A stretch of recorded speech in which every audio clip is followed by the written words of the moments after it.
Tools for writing, Tool 50.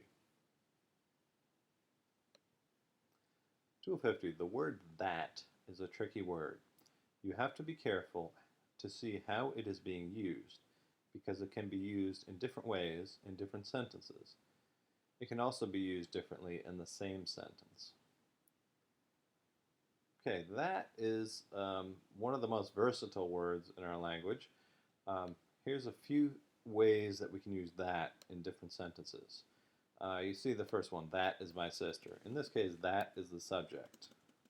Is the verb, right? My sister, the SVC. The next one, who is that? Well, because this is a question, the verb and the subject are reversed. But in both of these sentences, that is the subject of the sentence.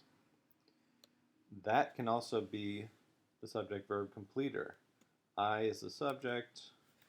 Here, will have is a root helper and root verb to make the complete verb. And what will I have? That.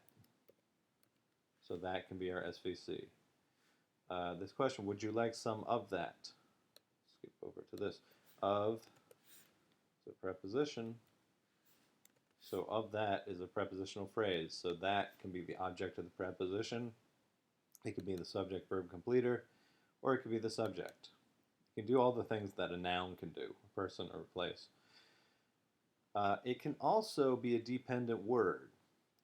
In this sentence, we like the book that we read. Well, here's our first clause.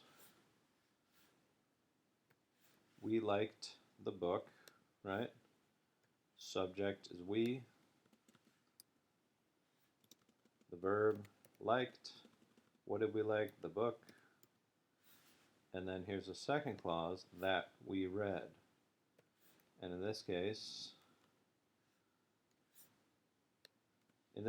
that is our dependent word, or DW. We is the subject, read is the verb. And so that can be used as a dependent word. Same here. The boy that I saw is in my class. Our first subject is the boy.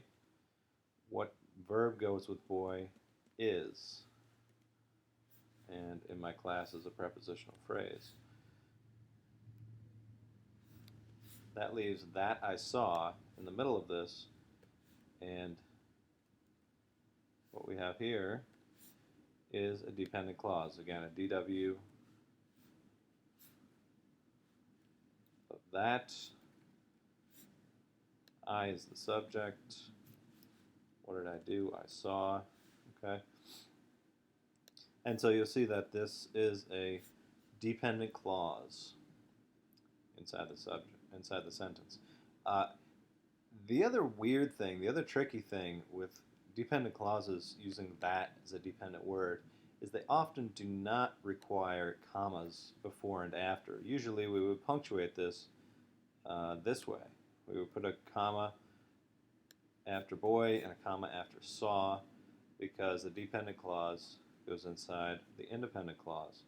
But in this case, in cases with dependent clauses involving the word that, we often do not use those commas. And so, as you can see, a lot of tricky things about the word that. And we'll go through a few more tools for that in Tool 51 through 54.